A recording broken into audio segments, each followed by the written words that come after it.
우리 보실 하나님 말씀은 시편 91편 1절에서 6절 말씀까지가 되겠습니다. 시편 91편 1절에서 6절 말씀까지. 지존자의 은밀한 곳에 거주하며 전능자의 그늘 아래에 사는 자여, 나는 여호와를 향하여 말하기를 그는 나의 피난처요 나의 요새요 내가 의뢰하는 하나님이라 하리니, 이는 그가 너를 새 사냥꾼의 올무에서와 심한 전염병에서 건지실 것이미로다. 그가 너를 그의 깃으로 덮으시리니 내가 그의 날개 아래에 피하리로다. 그의 진실함은 방패와 손방패가 되시나니 너는 밤에 찾아오는 공포와 낮에 날아드는 화살과 어두울 때 퍼지는 전염병과 밝을 때 닥쳐오는 재앙을 두려워하지 아니하리로다. 아멘.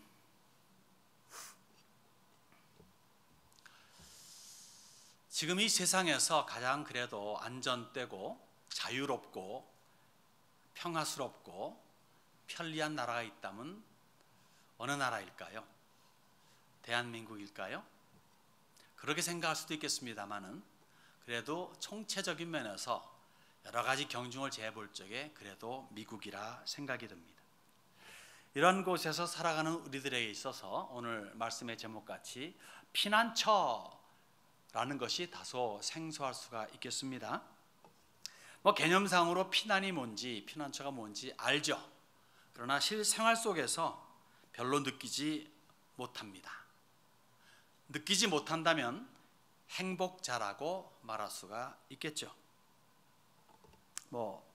미국에 살면서 기껏해야 물난리 내지는 불난리로 인해서 혹이나 임시 대피소로 피해가 있다면 그러면 좀 피난처라는 게 조금 저렇게 실감되게 다가올지 모르겠습니다만은 그러한 것들마저도 대다수의 우리들은 그저 뉴스에서 볼 따름입니다. 사실 미국이라고 하는 나라는 어떠한 나라입니까? 온 세계의 피난처라 해도 그리 틀린 말 같지는 않습니다. 그래서 사방각처 온 세계에서 오려고 하니까 감당할 수가 없으니 자꾸 문을 닫는 그러한 현상이 지금 벌어지고 있지요. 생각해 보세요. 미국을 싫어하고 미국을 미워하는 나라에 있는 사람들이라 할지라도 가장 오고 싶고 가장 살고 싶은 나라를 뽑으라면 미국을 제1로 뽑습니다. 왜요? 자유가 있고 그리고 평화스러운 나라가 미국이기 때문에 그렇습니다. 이것이 모든 백성들에게 그래도 가장 많이 베풀어지는 나라가 미국이기 때문에 그렇습니다. 인종차별이니 Black Lives Matter라든가 이런 근자에 벌어지는 일들, 그 이전에 또 여러 가지 그러한 사건들이 없지는 않지만 그래도 전체적인 면에서 볼 적에 그래도 가장 그래도 괜찮은 나라가 미국이라 싶죠. 그러한 미국에서 안정되게 살아가다가 이른바 말하면은 코비드19라고 하는 이 코로나 바이러스가 습격해 들어왔습니다. 전염 속도가 대단해 가지고 모든 방어 체계를 비웃듯이 순식간에 세상을 뒤덮어 온 인류로 하여금 공포와 두려움에 떨게 합니다. 이 오늘 말씀을 준비하던 초기에는 온 세계에 이 코비드19의 감염자가 1,300만이라 그랬어요. 근데 마지막 정리하면서 살펴보니까 1,400만으로 올라갔습니다. 며칠 사이에 100만 명의 감염자가 생겼습니다. 지금 현재 전 세계에 1,400만 명이라고 하는 감염자가 있고, 물론 기록되지 않고 죽은 사람도 꽤 많을 겁니다. 이제 기록되지 않은 감염자도 엄청 많겠죠. 통계상으로, 기록상으로는 북한에는 전혀 없습니다. 또 웬만한 저개발 내지 이런 3세계, 4세계에서는 별 통계가 나오지 않겠죠. 그러면 지금의 숫자보다 더 많은 숫자가 감염됐을 것이고, 현재 기록된 바에 의하면 그 중에서 60만 명이 죽었다고 합니다. 미국만 하더라도 370만 명이 감염돼 있고 그중에 14만 명이 죽었어요. 미국같이 첨단의 의료 기술이 있는 나라에서도 이렇게 많이 죽었습니다. 그러니 그렇지 않은 나라는 얼마나 더 많겠어요. 사실 기록을 안 한다 뿐이지. 메릴랜드는요 현재 7만 5천 명의 감염자가 있고 우리가 사는 곳이 메릴랜드니까 3,400명이 죽었다고 하죠. 그리고 교회가 있는 몽고메리 카운티만 하더라도 16,000명 정도의 770명이 유명을 달리했습니다. 그리고 계산해 보면요 보통 치사율이 한 4% 정도예요.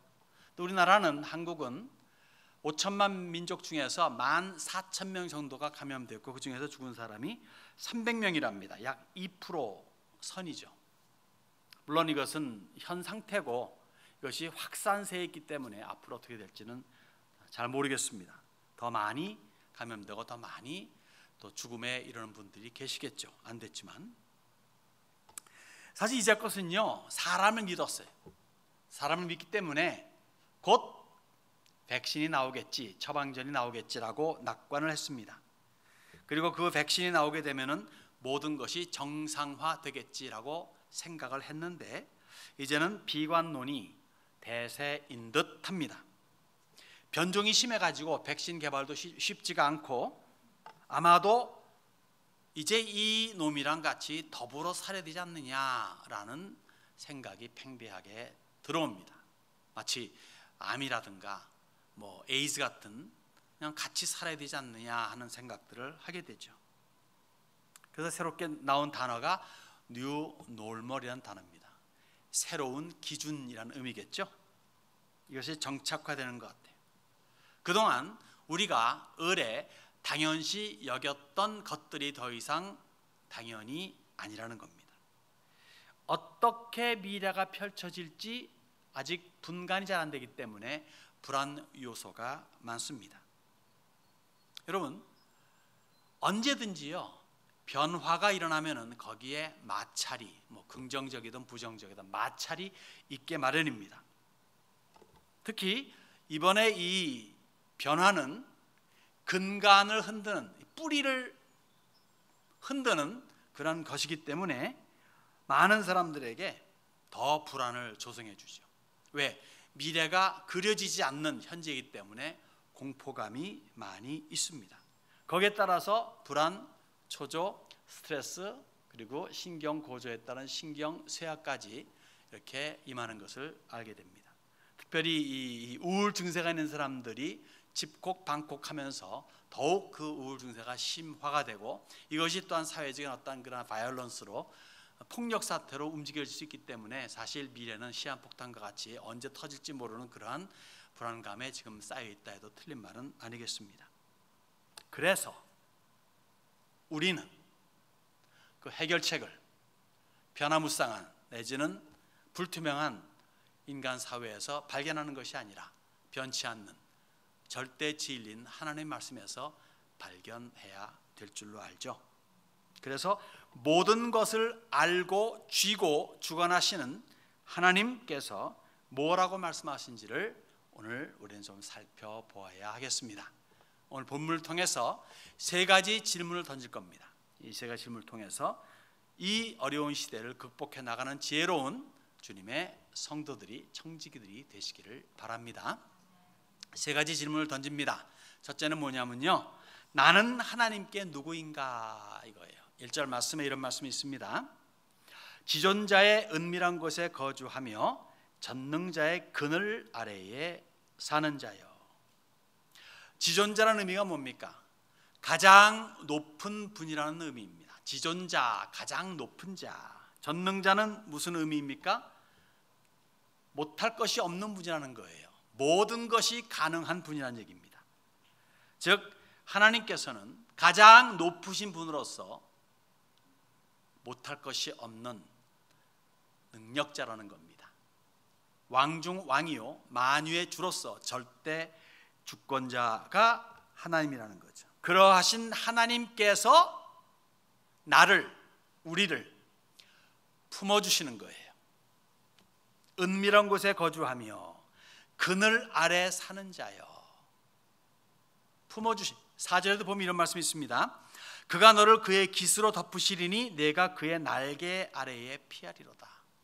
독수리가 날개를 쫙 펴고, 아니면 새가, 큰 새가 날개를 쫙 펴고 자기 새끼들을 품음 같은 그런 모양을 지금 이야기해 주고 있는 겁니다. 그렇게 되면 아무도 침범치 못하죠. 접근조차 가능치 않죠. 은밀한 곳입니다. 쉘터라고 말할 수 있죠. 피난처 내지 그런 아주 아무도 건드리지 못하는 곳에, 특히 독수리 같으면 그 둥지가 저 벼랑 끝, 벼락이, 절벽, 산벼락, 뭐 절벽 이런 데 있지 않습니까? 그 누구가 거기를 건드릴 수 있겠습니까? 다른 새들은, 독수리가 새들의 제왕인데 누가 감히 독수리한테 도전할 수 있겠습니까? 가장 안전한 그런 식으로 은밀한 곳에 가두어 주신다, 덮어 주신다, 거하게 주신다. 나는 하나님께 그러한 존재라는 겁니다. 그래서 사울 왕이 자기 나라에서 뽑고 뽑은 정예 부대 3,000명을 거느리고 다윗을 잡으려고 수년간 쫓아다녔는데 다윗의 솜털 하나도 건드리지 못한 이유를 아시겠죠? 그러하신 하나님입니다. 하나님의 그늘 아래에 있으면은 그렇다는 거예요. 예수님께서 베드로에게 이렇게 말씀하십니다. 시몬아 시몬아, 보라, 사탄이 너희를 밀가부르듯 하려고 요구하였으나 그러나 내가 너를 위하여 내 믿음이 떨어지지 않기를 기도하였느니 너는 돌이킨 후에 내 형제를 굳게 하라. 이미 알고 계세요. 주님, 몽땅 다 버려도 저는 주님을 버리지 않습니다. 제가 누굽니까? 제가 의리의 베드로 아닙니까? 그렇게 장담했던 베드로에게 주님께서는 이렇게 미리 말씀해 주시는 거예요. 돌이킨 후에, 너 돌이킬 거거든, 내가 돌이키게 할 거거든, 그러면 너 형제를 굳게 해 라고 부탁까지 하십니다. 가장 중요한 순간이었습니다. 그때 베드로를 포함해서 모든 제자들이 다 주님에게서 도망갔습니다. 그 다음날 아침 주님께서는 십자가 달려 죽으십니다. 요한을 빼놓고는 아무도 예수님 십자가 근처에 있을 수 있는 사람이 없었습니다. 여인네들만 그저 슬피 울며 바라보고 있었을 따름입니다. 배신자들이죠. 가룟 유다와 다를 바가 없는 배신자들입니다. 그렇지만 주님께서는 십자가의 그늘 아래 그들을 가두어 주셨습니다. 그래서 회복될 수가 있었죠. 마찬가지예요. 비록 부족하고 심지어 본의 아니게 육신이 약해서 배신을 때린다 손치더라도 알량 하나마 구주를 믿는 믿음이 있다면, 예수를 구세주로 믿는 믿음이 약하게나마 있다면 그 믿음 때문에 다시 또다시 그리고 또다시 용서해 주시고 품에 안으시는 주님이십니다. 7번씩 70번이라도 용서하라 라고 베드로에게 말씀하신 것은 내가 그렇게 하기 때문이라는 거예요. 내가 너희를 7번씩 70번 품에 안지 않으면 너희들 존재할 수 없다는 거죠. 너희도 그렇게 하라는 겁니다. 할렐루야 아닙니까? 그래서 우리는 무한 감사한 겁니다. 우리는 넘어지고 쓰러지고 죄 짓고 또 짓고 그래도 주님 앞에 염치 없이 또 나가서 주님 하고 자백한다면 미쁘시고 의로우신 주님께서 우리를 용서하신 것뿐만 아니라 아예 그 기억조차 아니야. 우리가 기억하는 거지. 우리가 괴로워하는 거지. 고백한 것은 주님께서 멀리 치우신다고 이미 말씀하셨습니다. 나는 하나님께 누구입니까? 십자의 그늘 아래 보호받고 있는 존재들입니다. 그러면 두 번째 질문을 던집니다. 그러면 나에게 하나님은 누구입니까? 나에게 하나님은 어떠한 존재로 다가옵니까? 2절과 4절에 시편 기자는 이렇게 말합니다. 나는 여호와를 향하여 말하기를 그는 나의 피난처에 나의 요새 나의 의뢰하는 하나님이라 하리니 그가 너를 그의 깃으로 덮으시리니 내가 그의 날개 아래 피하리로다. 그의 진실함은 방패와 손방패가 되나니. 예수를 믿는 나에게 하나님은 피난처입니다. 요새입니다. 방패요 손방패입니다.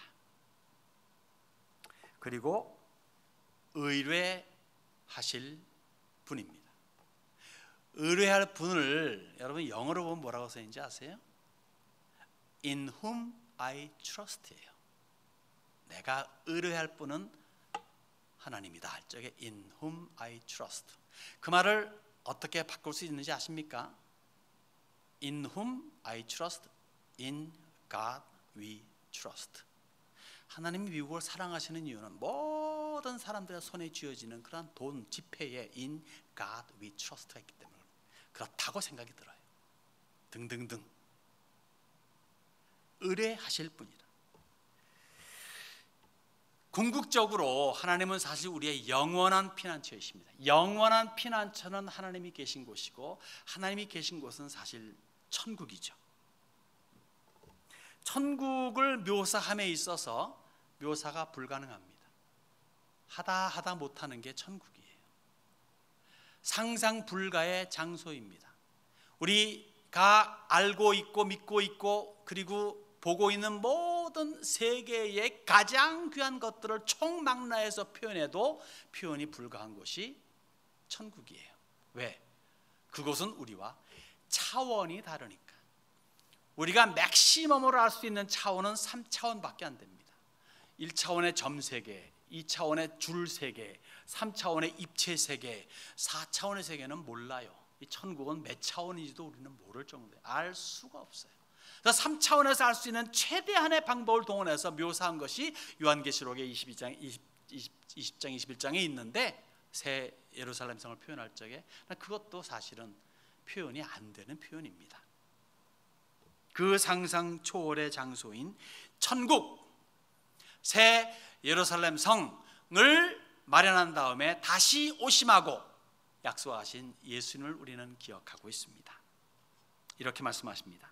내가 너희를 위하여 거처를 예비하러 가노니 가서 너희를 위하여 거처를 예비하면 내가 다시 와서 너희를 내게로 영접하여 나 있는 곳에 너희도 있게 하리라. 나 있는 곳, 예수님께서 있는 곳, 성자 하나님께서 있는 곳은 천국이죠.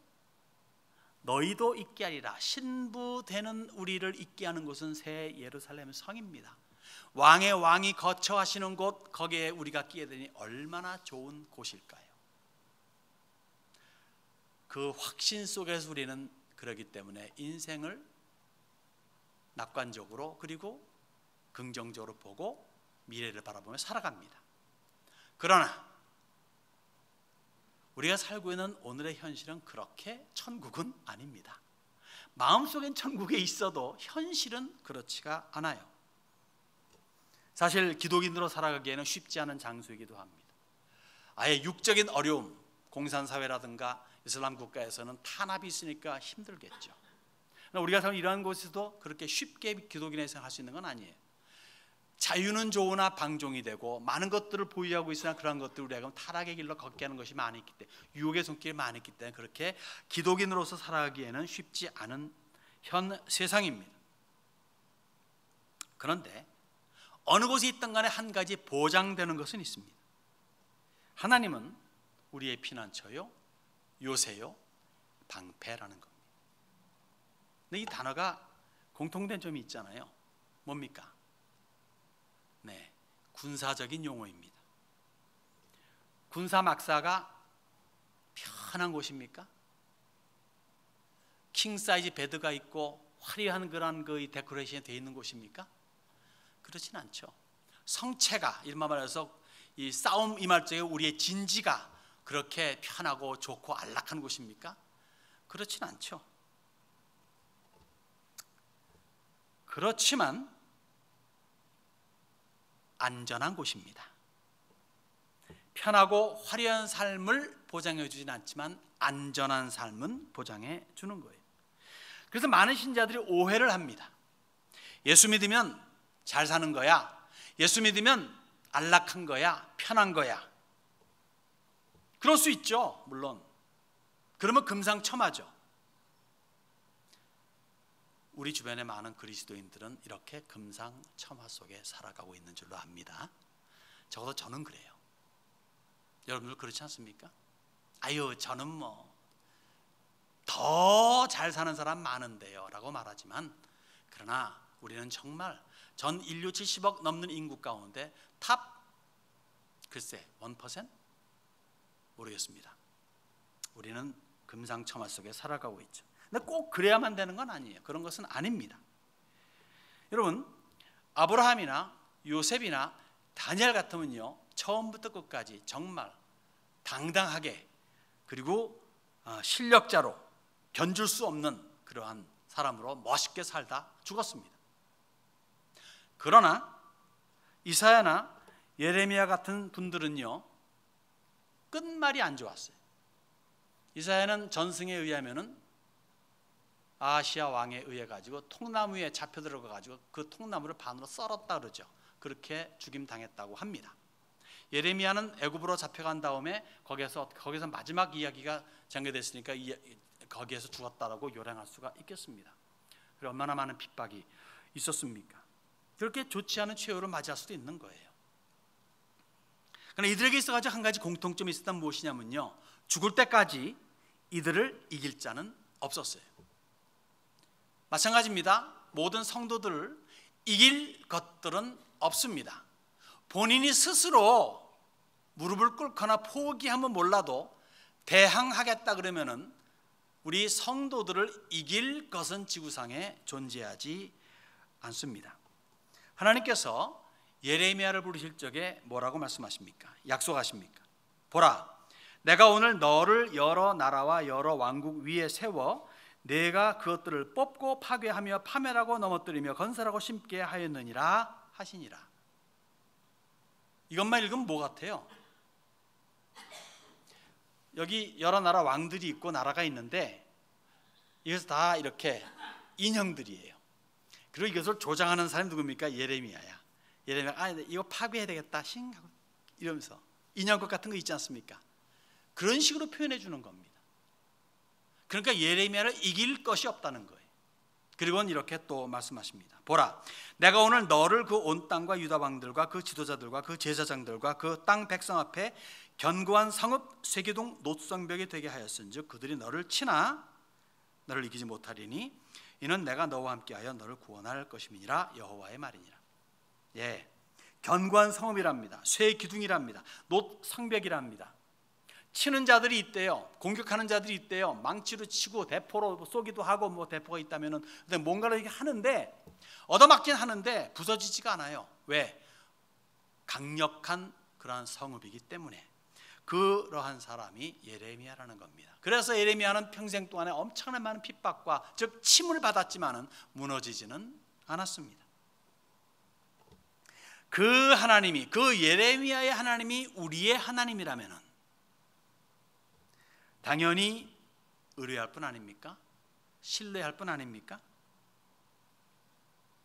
예수님께서 친히 말씀하십니다. 너희는 마음에 근심하지 말라. 하나님을 믿으니 또 나를 믿으라. 하나님을 믿으니 나를 믿으라. 하나님은 우리에게 아버지십니다. 예수님은 우리에게 신랑이십니다. 하나님을 믿으니 나를 믿으라. 너 나의 신부야. 너의 아버지는 하나님이야. 뭘 걱정하니? 이거예요.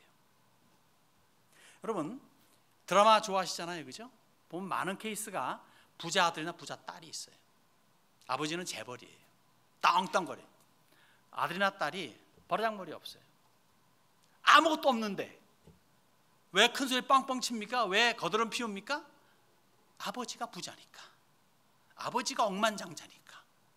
우리 아버지는 누굽니까? 하나님이십니다. 두려워할 게 있습니까? 걱정할 게 있습니까? 원칙적으로 없어야 됩니다. 그래서 근심 걱정 뚝 해야 되는 거예요. 다윗이 이렇게 말합니다.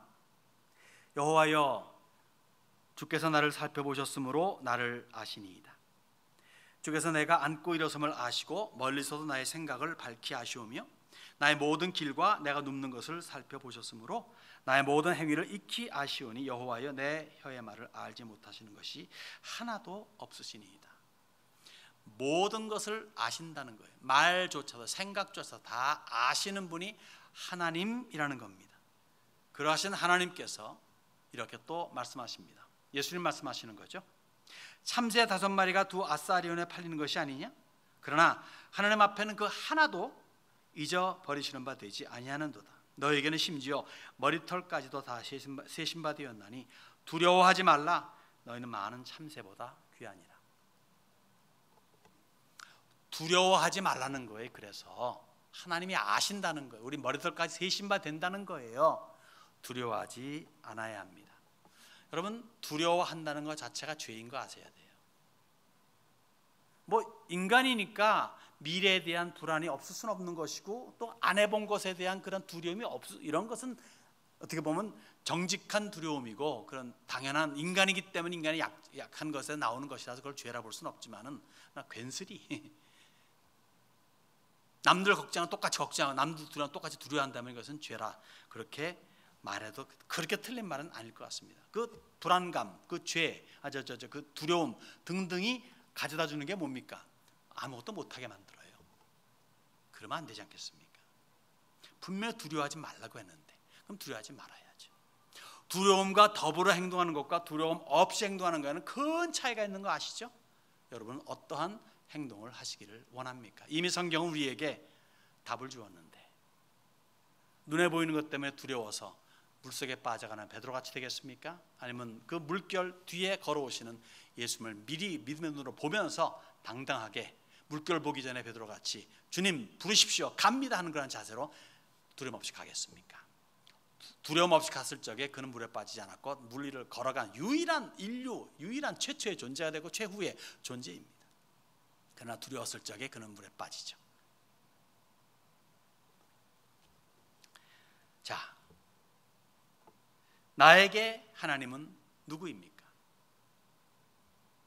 그러하신 하나님 앞에서 나는 무엇이든지 두려워할 필요가 있을까요? 없습니다. 자, 그러면 마지막 질문입니다. 그러면 하나님은 나에게 무엇을 하십니까? 무엇을 하시기에 내가 두려워하지 않는가 이거죠. 3절과 5절 6절 이렇게 말합니다. 이는 그가 너를 새 사냥꾼의 올무에서와 심한 전염병에서 건지실 것이미로다. 너는 밤에 찾아오는 공포와 낮에 날아드는 화살과 어두울 때 퍼지는 전염병과 밝을 때 닥쳐오는 재앙을 두려워하지 아니하리로다. 두려워 말라라고 말한 거 아니에요. 두려워하지 않을 것이다 이거예요. 두려워하지 아니한다라고 그렇게 아예 그냥 데피니트하게 말씀을 던져주는 겁니다. 무슨 어떠한 두려움, 위험, 재앙, 이것이 천재이든 인재이든 간에 어떤 재앙이든 간에 밤낮을 가리지 않고 밤이든 낮이든 해뜰녘이든 해질녘이든 간에 어떤 때이든 간에 그러한 것들이 공격해 온다 할지라도 두려워하지 아니해야 된다고 말합니다. 두려워하지 아니해야 된다. 뭐 지금 때가 때이니까 이러저러한 이야기 빼고 전염병을 아무래도 이야기하지 않을 수 없죠. 코비드19가 전염병이니까 여러분 두려워하지 마십시오. 정말입니다. 두려워하지 마십시오. 왜요? 건져주시겠다고 약속하고 있기 때문입니다. 뭐 코비드19 안 걸린다고 보장은 못해요. 그리고 죽지 않는다고 보장도 못해요. 성경은 말합니다. 두려워하지 말라. 건져주겠다고 말씀하시는 거예요. 건져주겠다고 약속하십니다. 두려워하세요? 사실 앞으로 몇 주간 참 원치는 않았는데 해야 되겠다는 강박관이 계속 생겨나가지고 이런 비슷한 류의 설교를 좀 몇 주간 더 할 예정입니다. 그래서 뭐 더 이상 일라보레이트 안 하겠지만은 아무튼 두려워하지 않아야 합니다. 조심하는 것과 두려워하는 것은 다른 단어예요.